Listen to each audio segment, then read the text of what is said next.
Welcome to our storytelling channel. Today we are going to listen to a cozy and heartwarming story for English learners. This story is called Poor Mummy and Rich Mummy.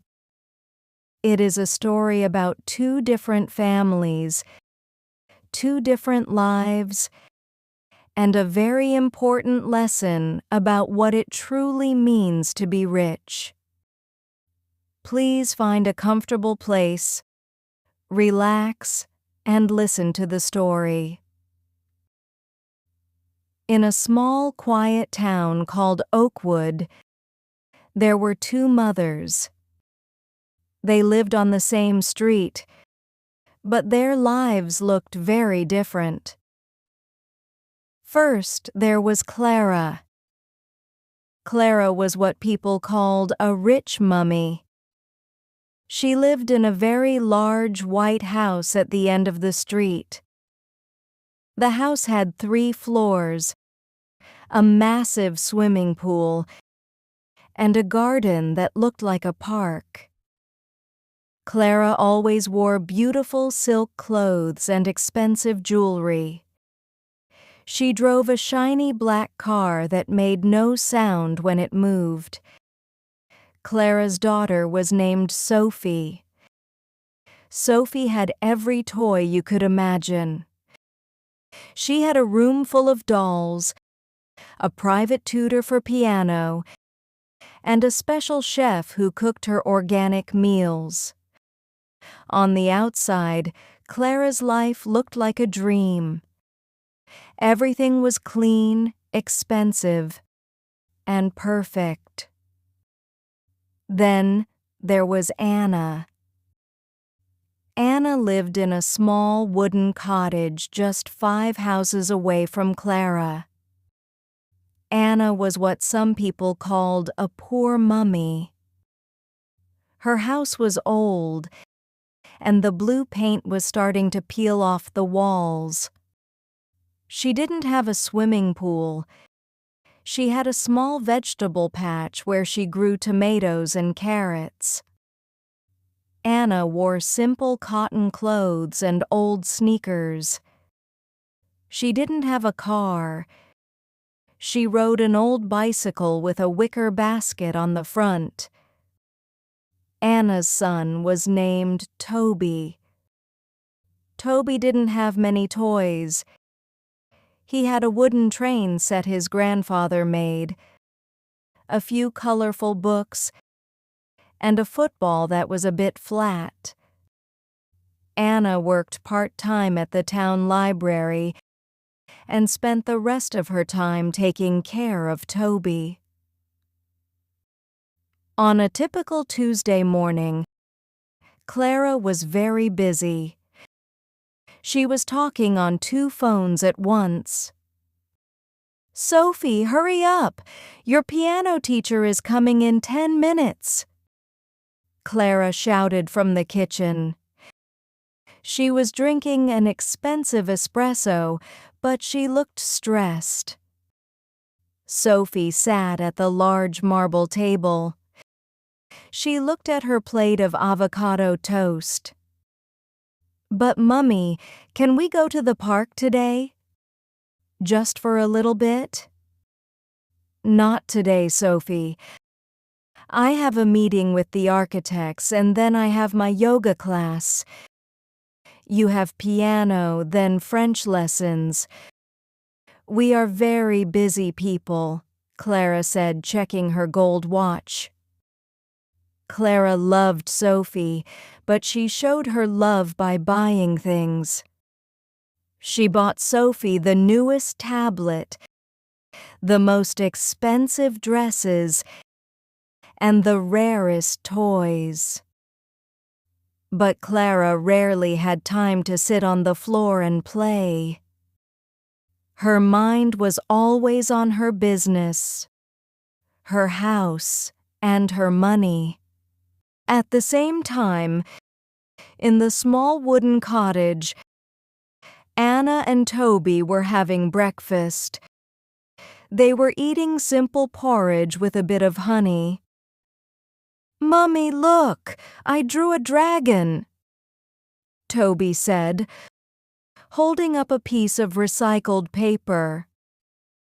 Anna stopped washing the dishes and walked over. She sat down next to Toby and looked at the drawing. Wow, Toby, that is a magnificent dragon. Look at his green scales. Does he breathe fire? Yes, but he is a friendly dragon, Toby laughed.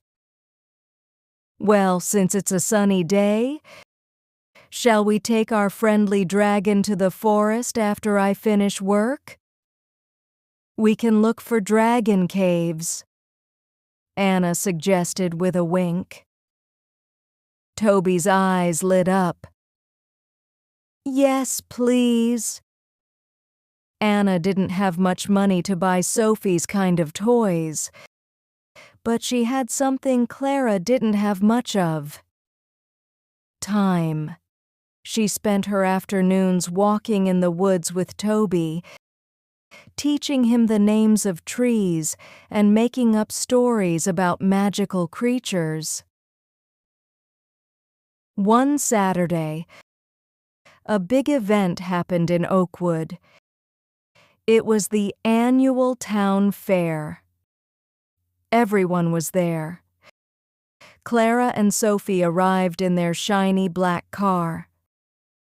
Sophie was wearing a very expensive white lace dress. Don't get your dress dirty, Sophie, Clara warned. It cost a lot of money. Clara spent the afternoon talking to other wealthy people. She was worried about her hair and her shoes.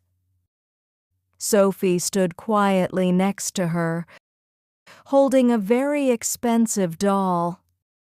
But she looked bored. She watched the other children running and jumping, but she was afraid to ruin her dress. Then Anna and Toby arrived on their bicycle. Toby was wearing old shorts and a t-shirt with a small hole in it. Look, Mummy! The giant slide! Toby pointed.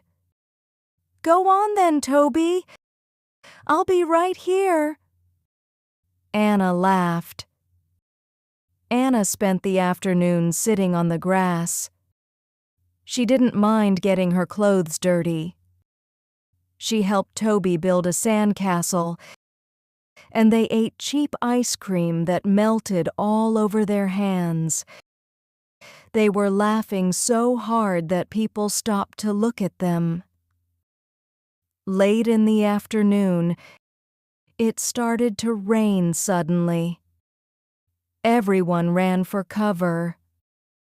Clara, Sophie, Anna, and Toby all ended up under the same wooden gazebo. Clara looked at her ruined silk shoes and sighed. What a disaster! This rain has ruined everything. Sophie looked at Toby. Toby was wet, and he had chocolate on his face, but he was smiling. Mummy, Sophie whispered, looking at Anna and Toby. Why are they so happy? They don't have a big car or a pool. Clara looked at Anna. Anna was currently tickling Toby, and they were both giggling. Anna's hair was messy from the rain, but her eyes were bright and full of peace. Clara looked back at her own life. She thought about her big house that was often silent. She thought about her meetings and her expensive things. She realized that she was a rich mummy in money, but maybe she was a poor mummy in moments. That evening, when the rain stopped, Clara did something she had never done before. When they got home, She didn't check her emails. She didn't call her assistant. "Sophie," Clara said, "take off that dress. Put on your old clothes." "Why, Mummy?" Sophie asked, surprised. "Because," Clara smiled, "we are going to jump in the puddles in the garden. And then we are going to sit on the floor and build the biggest Lego castle in the world. Just you and me." Sophie's face broke into the biggest smile Clara had ever seen. That night, the big white house wasn't silent. It was full of laughter. The lesson of the story is simple. Being rich isn't just about the money in your bank account or the size of your house.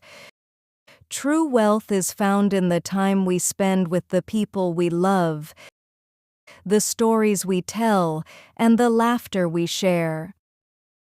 Clara learned that she could be a rich mummy in both ways. And Anna knew that even with very little money, she was the richest woman in the world because her heart was full. You have been listening to Poor Mummy and Rich Mummy. We hope you enjoyed this cozy story and learned some new English words today. Remember, the best things in life aren't things. Thank you for listening, and we will see you in the next story. Goodbye.